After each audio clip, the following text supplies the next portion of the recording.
આપણે કમ્પ્લીટ કરી દીધી છે. નાઉ નેક્સ્ટ આપણે આગળ એક્ઝામ્પલ જોઈએ. લાસ્ટ ટાઈમ આપણે આઈ થિંક એક્સરસાઇઝ 3 કમ્પ્લીટ કરી હતી. ધેન નાઉ ઓનવર્ડ્સ આગળ જોઈએ તો exercise than after example number 40. Exercise 3 તો કમ્પ્લીટ થઈ ગઈ હતી. યસ, એક્ઝામ્પલ નંબર 40 છે. એક્ઝામ્પલ નંબર 40 જે છે એમાં એમ કીધું છે એ તમને આપ્યો છે find the adjoint of the matrix. એ તમને ઓલરેડી આપેલો છે. E is equal to 1 minus 1 2 2 3 5 then after minus 2 0 and 1. તો એ આપ્યો છે તમારે એડજોઇન્ટ ઓફ એ ફાઇન્ડ કરવાનો છે. તો એ તો આવડે જ છે તમને. ગુજરાત બોર્ડના ક્વેશ્ચન્સ બી આવ્યા છે એમાં કે એડજોઇન્ટ ઓફ એ કઈ રીતે ફાઇન્ડ થશે. તો કે પહેલાનો કોફેક્ટર પહેલી રો ના કોફેક્ટર પહેલી કોલમમાં લખવાના, સેકન્ડ રો ના કોફેક્ટર સેકન્ડ કોલમમાં લખવાના, થર્ડ રો ના કોફેક્ટર થર્ડ કોલમમાં લખવાના. ક્વેશ્ચન બહુ નોર્મલ છે. આ મેં નથી કરાવતો, જાતે કરશો તમે. સો એક્ઝામ્પલ નંબર 40 જાતે લખી દેશે. એડજોઇન્ટ ફાઇન્ડ કરવાનો છે. સવાલમાં મેટ્રિક્સ આપ્યો છે અને એડજોઇન્ટ ફાઇન્ડ કરવાનો છે. નાઉ નેક્સ્ટ ક્વેશ્ચન જોઈએ. Example number 41. 41 નંબર જે છે એમાં કીધું છે કે if A is the unimodular. What do you mean by unimodular? Unimodular means જેનું મોડ્યુલસ 1 હોય એ unimodular. તો if A is the unimodular means determinant of A is equal to I છે એવું કહેવા માંગે છે. uni મતલબ 1 યુનિટ. તો determinant of A is equal to I. હવે પૂછું છે શું? then which of the following is not necessarily unimodular. તો નીચેનામાંથી કયું નેસેસરી નથી કે જેનું મોડ્યુલસ 1 જ આવે. તો ફર્સ્ટ વન જે છે એવું આપ્યું છે A ઇન્વર્સ. તો આનું આપણે ડિટરમિનન્ટ જોઈએ અગર તો આનું ડિટરમિનન્ટ જોઈએ તો શું આવે? તો કે A ઇન્વર્સ નું ડિટરમિનન્ટ શું થાય? 1 by determinant of A. A inverse determinant of A inverse is equal to 1 upon determinant of A. Now determinant of A કેટલા છે? 1. તો 1 by 1 કેટલા થાય? 1. તો A inverse નું determinant કેટલું આવ્યું? 1 આવ્યું. તો એ તો યુનિમોડ્યુલર છે. બટ સવાલમાં એવું પૂછ્યું છે કયું યુનિમોડ્યુલર નથી? which of the following is not necessarily unimodular. Now B option જોઈએ. તો B ઓપ્શનમાં આપ્યું છે આપણને -a. તો એનું મોડ્યુલસ અગર લઈએ તો આપણને એક વસ્તુ પ્રોપર્ટી ખબર છે. પ્રોપર્ટી શું હતી? determinant of lambda a that can be written as lambda power n into determinant of a. lambda power n into determinant of a. But અહીંયા જવાબ જે છે હવે અહીંયા આને આની સાથે સરખાવો તો લેમ્બડા બરાબર શું થાય? -1. તો અહીંયા શું લખાશે? -1 power n into determinant of a. અહીંયા આપણને સવાલમાં a નો ઓર્ડર નથી આપેલો. આપણને સવાલમાં a મેટ્રિક્સ નો ઓર્ડર ગિવન નથી. તો અહીંયા શું થશે? પોસિબિલિટીઝ બનશે કે અગર n જે છે n અહીંયા એ ઓડ છે, આ ડિટરમિનન્ટ ઓફ a તો કેટલું છે? 1. તો અહીંયા જવાબ શું થઈ જશે? -1 પાવર n. અગર n ઓડ છે તો જવાબ આવશે -1. અગર n ઇવન છે તો જવાબ આવશે 1. એનો મતલબ શું થાય છે?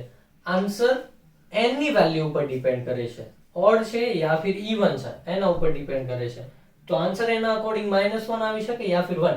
મતલબ ડિસાઈડ નહીં કરી શકે આ કેસમાં. એટલે આપણે એમ નહીં કહી શકીએ કે આ કેસમાં ડિટરમિનન્ટ ઓફ -a એ 1 છે યા -1. એન ઉપર ડિપેન્ડ કરે છે. એન્ડ સી કેસમાં જોઈએ તો સી કેસમાં આપેલું છે એડજોઇન્ટ ઓફ એ. તો એનું ડિટરમિનન્ટ જે છે ચેક કરીએ આપણે. તો આપણે પ્રોપર્ટી ખબર છે સેકન્ડ નંબરની કે એડજોઇન્ટ ઓફ એ બરાબર શું થાય? Determinant of a power n - 1. Properties ખાસ યાદ હોવી જોઈએ બધાને. પ્રોપર્ટીઝ બધી જગ્યાએ યુઝ કરવી પડશે. Determinant of a power n - 1. Now determinant of a કેટલું છે? તો કે 1 છે. ક્વેશ્ચનમાં ગિવન છે. 1 પાવર n - 1 કેટલી થાય? તો કે 1 જ થશે. તો A અને C ઓપ્શન જે છે એમાં ફિક્સ છે કે યુનિમોડ્યુલર છે કારણ કે જવાબ 1 1 આવે છે. આપણને સવાલમાં શું પૂછ્યું છે? which of the following is not necessarily unimodular. તો કોણ આવશે? B ઓપ્શન કે જેમાં ફિક્સ નથી યુનિમોડ્યુલર આન્સર આવે. B ઓપ્શન જે છે એમાં ફિક્સ નથી. યુનિમોડ્યુલર મતલબ 1 આન્સર આવે એવું ફિક્સ નથી. કયા ઓપ્શનમાં? તો કે B ઓપ્શનમાં. A અને C માં તો ફિક્સ છે કે 1 જ આન્સર આવશે. ચલિए, that is very easy question. Now next we proceed 42 number. 42 number જે છે એમાં કીધું છે એ જાતે કરવાનો છે તમારે. 42 માં શું કીધું છે તો કે પ્રોપર્ટી વેરીફાઈ કરવાની કીધી છે, જે આપણે ફર્સ્ટ પ્રોપર્ટી પ્રૂવ કરાવી કે a into adjoint of a બરાબર adjoint of a into a is equal to determinant of a into i. આને વેરીફાઈ કરો એવું કીધું છે. એ આપ્યો છે તમને સવાલમાં 2 ક્રોસ 2 2 3 -4 -6 આ તમને એ સવાલમાં આપ્યો છે. આને વેરીફાઈ કરવાનું કીધું છે તમને. તો તમારે શું કરવાનું, LHS લેવાનું, a માં પુટ કરો, એડજોઇન્ટ ઓફ a ફાઇન્ડ કરો. વન મોર થિંગ, આ 2 ક્રોસ 2 માટે આઈ થિંક તમને સ્કૂલમાં બી આ કરાવેલું છે, બટ ફરીથી મેં એકવાર કહી દઉં છું કે જ્યારે આપણે ઇન્વર્સ ફાઇન્ડ કરીએ તો આપણે ઇન્વર્સનું હમણાં ફોર્મ્યુલા શું જોયું, a ઇન્વર્સ બરાબર adjoint of a divided by determinant of a. આપણે a ઇન્વર્સ નો ફોર્મ્યુલા જોયું. હવે આ a ઇન્વર્સ ના ફોર્મ્યુલામાં એડજોઇન્ટ કઈ રીતે ફાઇન્ડ, a ઇન્વર્સ ફાઇન્ડ કરવું હોય તો શું કરવું પડે, બે વસ્તુ ફાઇન્ડ કરવી પડે. સૌથી પહેલા ડિટર્મિનન્ટ ઓફ a ફાઇન્ડ કરવાનું, બીકોઝ અગર એ 0 હશે તો a ઇન્વર્સ જ નહીં પોસિબલ બને.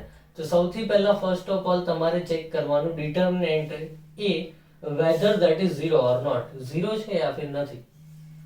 તેના પછી આગળ વધશો તો ડિટર્મિનન્ટ ઓફ a ફાઇન્ડ કરવાનું, પછી એડજોઇન્ટ ઓફ a ફાઇન્ડ કરવાનું. ડાયરેક્ટ કોઈ ચાલુ નહીં કરે એડજોઇન્ટ ઓફ a ફાઇન્ડ કરવાનું. પહેલા always determinant of a non zero આવે, કન્ફર્મેશન આવે, પછી જ આગળ વધવાનું. તો હવે 2 ક્રોસ 2 માટે ખાલી મેં વાત કરું છું, ફોર 2 ક્રોસ 2 મેટ્રિક્સ. તો 2 ક્રોસ 2 માં ધારો કે આ સવાલમાં આપ્યું છે 2 3 -4 -6. આ તમને ગુજરાત બોર્ડમાં બી મેથડ તમને બોક્સ કરીને આપી છે કે 2 ક્રોસ 2 માં ઇન્વર્સ જે હોય એ કેવું હોય, શોર્ટકટ હોય ફાઇન્ડ કરવા માટે. એડજોઇન્ટ કઈ રીતે ફાઇન્ડ થાય, 2 નો એડજોઇન્ટ શું હોય 6, અને આ પોઝિશન કેવી છે, પોઝિટિવ પોઝિશન છે. આ કઈ રીતે ડિસાઈડ કરવાનું હોય, કાલે શું કીધું હતું, -1 પાવર i પ્લસ j થી કોફેક્ટર ડિસાઈડ થાય. આ 1 1 પોઝિશન છે તો 1 + 1 એટલે પ્લસ થાય. આ 1 2 પોઝિશન છે તો 1 + 2 -1 પાવર 3 એટલે નેગેટિવ પોઝિશન છે. તો ત્યાં તમારે કોફેક્ટર નો જે આન્સર આવે એને એક વધારાનું માઈનસ આપવું પડે. તો 2 નો કોફેક્ટર -6, પછી 3 નો કોફેક્ટર શું થાય -4, બટ પાછો એને માઈનસ આપવાનું બીકોઝ આ પોઝિશન કઈ છે 1 2, તો -4 છે પણ પાછો એક માઈનસ આપો એટલે 4 થઈ જાય. પહેલી રો ના કોફેક્ટર ક્યાં લખવાના હોય, પહેલી કોલમમાં. તો પહેલી રો ના કોફેક્ટર પહેલી કોલમમાં લખ્યા. હવે બીજી રો ના છે -4 નો કોફેક્ટર શું થાય 3, -4 પોઝિશન કઈ છે 2 1 2 1 પુટ કરો, નેગેટિવ આવશે તો આન્સર 3 છે તો કેટલા થશે -3. -6 નો કોફેક્ટર 2 -6 2 2 પોઝિશન પ્લસ પોઝિશન છે, કોફેક્ટર કેટલો 2. તો પહેલી રો ના જે કોફેક્ટર હશે એ પહેલી કોલમમાં, બીજી રો ના કોફેક્ટર બીજી કોલમમાં. તો આપણને શું મળ્યું એડજોઇન્ટ. તો અહીં એક ઓબ્ઝર્વેશન શું થાય છે જો કે આ અને આ એલિમેન્ટ આલ્ટર ચેન્જ થઈ ગયા -6 અને 2, અને આ એલિમેન્ટમાં સાઇન ચેન્જ થઈ ગયા. આવું તમને ગુજરાત બોર્ડમાં તો બોક્સ કરીને લખ્યું છે, તમને બતાવ્યું બી છે. તો આ એક વસ્તુ યાદ હોવી જોઈએ કે આપણે જ્યારે 2 ક્રોસ 2 મેટ્રિક્સમાં એડજોઇન્ટ ફાઇન્ડ કરવું હોય તો ડાયરેક્ટલી શું કરવાનું, આ બે જે એલિમેન્ટ છે આને આલ્ટર ચેન્જ કરી દેવાના અને આ બેની સાઇન ચેન્જ કરી દેવાની.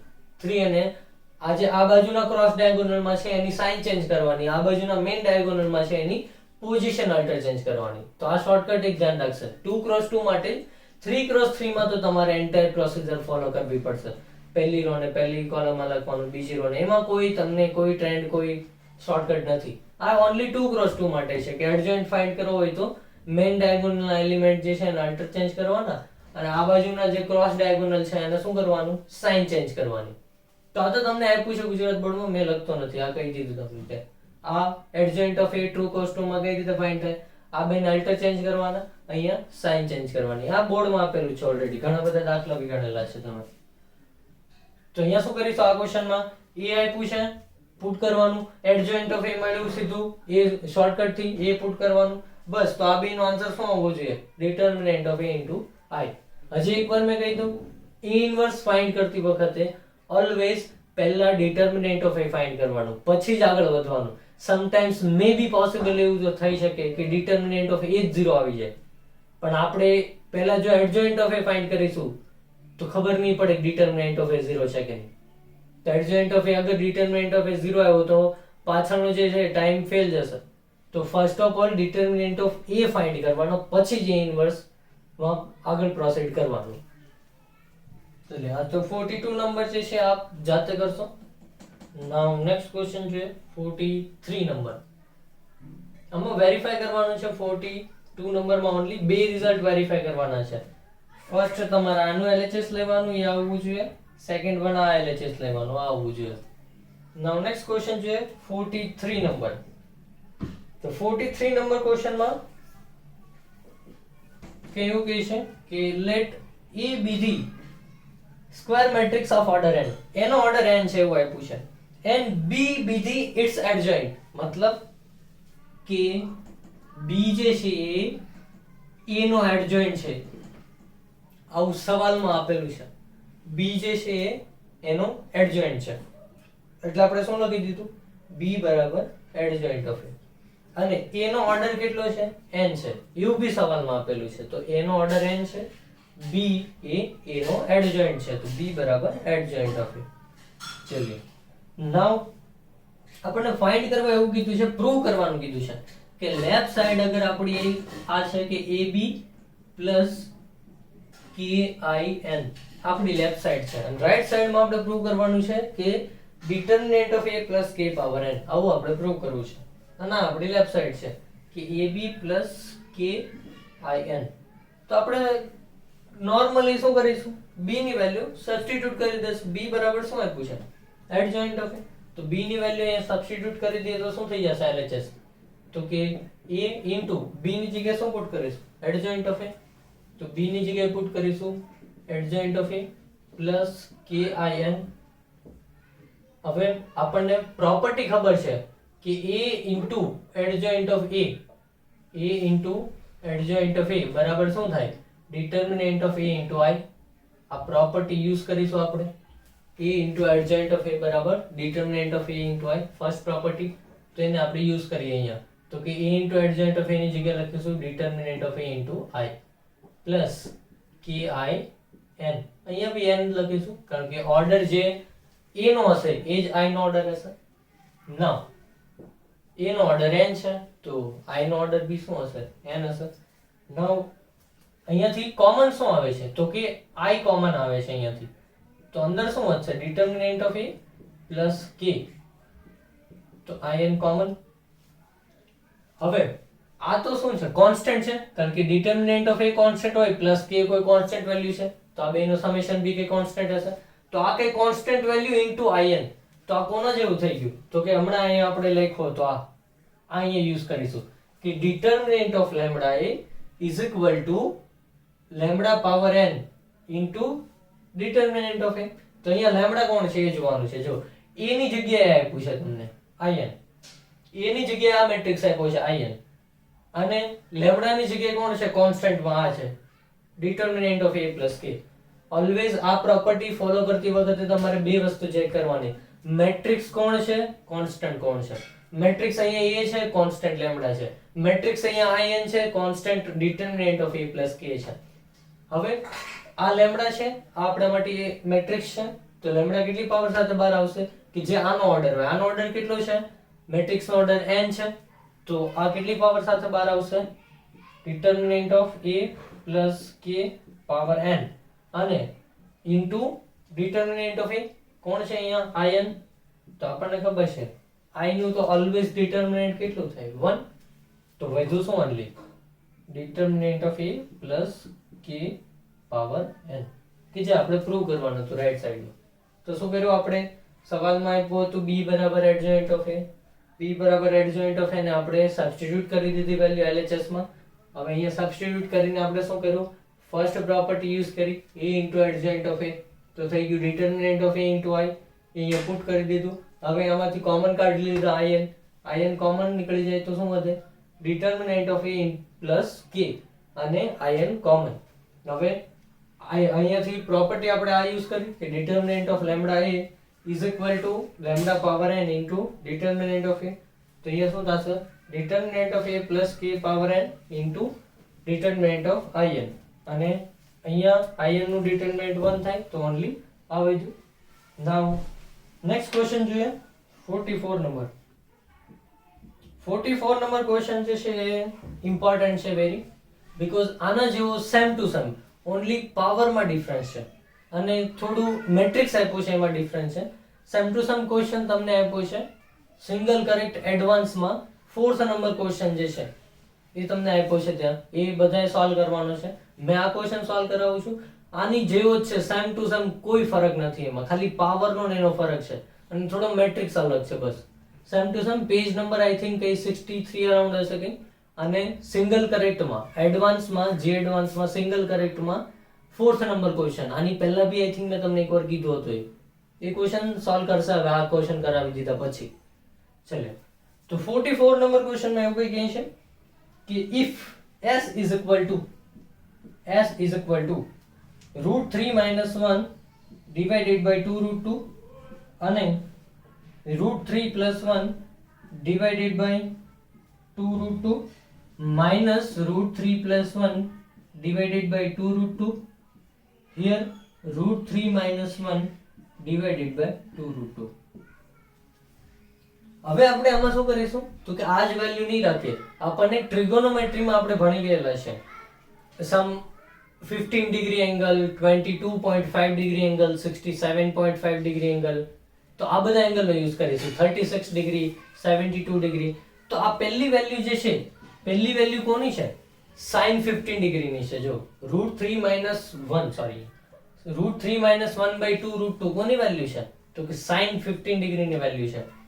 તો આ sin 15 ડિગ્રી ની વેલ્યુ છે. 15 ડિગ્રી મતલબ pi/12 રેડિયનમાં અગર બોલીએ તો, ડિગ્રીમાં 15 ડિગ્રી. તો sin 15 ડિગ્રી. આ જે છે એ કોની વેલ્યુ છે? cos 15 ડિગ્રીની વેલ્યુ છે. આ ફરીથી એ જ છે, ખાલી ફરક માઇનસ નો છે અને આ તો એઝ ઇટ ઇઝ છે. તો આ sin 15 ડિગ્રી. તો આપણે આને આમાં ફેરવી દીધું કે આ વેલ્યુ જે છે sin 15 ડિગ્રી છે, આ વેલ્યુ cos 15 ડિગ્રી છે, આ વેલ્યુ માઇનસ cos 15 છે, આ વેલ્યુ sin 15 ડિગ્રી છે. ચલિए અહીંયા સુધી તો આપણને કોઈ વાંધો નથી. આ ક્વેશ્ચનની મેઇન એક ક્લુ જે એક ઇમ્પોર્ટન્ટ પોઈન્ટ છે એ આપણને નથી ખબર પડતી છે. બીકોઝ મેં તમને એ ટોપિક ચલાવ્યો ત્યારે બી કીધું હતું, તમને એ સવાલમાં આપ્યું નહીં હોય એ વસ્તુ તમારે ચેક કરવું પડશે, તમારે વેરીફાઈ કરીને જોવું પડશે આ વસ્તુ સેટિસ્ફાઈ થાય છે કે નહીં. તો એટલા માટે આપણે ચેક શું કરવું પડશે તો કે આ કેસ જે છે, આ મેટ્રિક્સ એ મેં તમને લખાયો છે કોઈ જગ્યાએ, તમને યાદ હોય તો. તમને મેં આ ટાઈપનો મેટ્રિક્સ જે છે એ એક ટાઈપમાં લખાયો હતો. આપણે જેટલા ટાઈપ ભણ્યા કે આઇડેમ્પોટેન્ટ, પછી નીલપોટેન્ટ ભણ્યા આપણે, ધેન આફ્ટર ઇન્વોલ્યુટરી ભણ્યા, ધેન આફ્ટર આપણે ઓર્થોગોનલ ભણ્યા. તો એમાં એક કોઈ ટાઈપમાં મેં લખાયું છે કે આ ટાઈપના મેટ્રિક્સ ઓલવેઝ એ ટાઈપનો ફોલો કરશે. તો એ મેં ઓર્થોગોનલ મેટ્રિક્સમાં લખાયું હતું. થિયરી જઈને ચેક કરશે એટલે ખબર પડી જશે. ઓર્થોગોનલ મેટ્રિક્સમાં મેં એવું લખાયું હતું કે જો કોઈ matrix sin θ, cos θ, minus cos θ અને sin θ આ ટાઈપને ફોલો કરતો હોય તો એ ઓલવેઝ કેવો હશે? ઓર્થોગોનલ મેટ્રિક્સ હશે. એ મેં ત્યાં લખાયું હતું તમને, તમારે ત્યાં જઈને ચેક કરી લેવું એકવાર. તો આ બી એક ટાઈપનો છે જો. અને તમારે અગર વેરીફાઈ કરવું હોય તો બી અગર ત્યાંથી તમે વેરીફાઈ કરી શકશો. તમારે હવે મેં હિન્ટ આપી દઉં છું, તમારે જાતે કરવાનો છે. મેં નેક્સ્ટ લેક્ચરમાં તમને આ ગણાવવા, બટ મેં તમને હિન્ટ આપું છું કઈ રીતે કરશો કે અહીંયાથી તમે આ ક્વેશ્ચનને પહેલા તો આપણને એક વસ્તુ ખબર પડી કે ઓર્થોગોનલ છે. તો ઓર્થોગોનલ હોય તો એની કન્ડિશન સેટિસ્ફાઈ કરશે કે s into s ટ્રાન્સપોઝ બરાબર s ટ્રાન્સપોઝ into s બરાબર i. આવું થાય. આ s છે કારણ કે આપણને ખબર છે આ ટાઈપ કોનો છે? ઓર્થોગોનલનો છે. આ તમને થિયરીમાં લખાયું છે કે આ ટાઈપનો મેટ્રિક્સ ઓલવેઝ ઓર્થોગોનલ હોય. બીજો બી એક ટાઈપ આમાં લખાયો હતો કે આનો ટ્રાન્સપોઝ લઈ લ્યો, એ બી ફોલો કરે ઓર્થોગોનલને. આ ટાઈપ ત્યાં લખાવેલા છે, જઈને ચેક કરશે. અહીંયા બી ચેક કરશો તો બી એ જ આવશે જવાબ. આવી ગયો. પછી આપણે નેક્સ્ટ પ્રોસીડ. આ મેઇન પોઈન્ટ ક્લુ આ છે, કારણ કે તમને અગર આ ખબર પડી ઓર્થોગોનલ છે તો જ સવાલ આગળ વધશે. સવાલમાં કે એક જગ્યાએ ઓર્થોગોનલનો ઓ બી નહીં આપ્યો હોય તમને, બટ તમારે ચેક કરવું પડશે કે આ ઓર્થોગોનલ છે કે નહીં. આ વસ્તુ આ મેઇન પોઈન્ટ છે આનો ક્લુ. તો હવે તમે જાતે ટ્રાય કરશો અહીંથી. મેં નેક્સ્ટ લેક્ચરમાં પછી કમ્પ્લીટ કરાવવાના.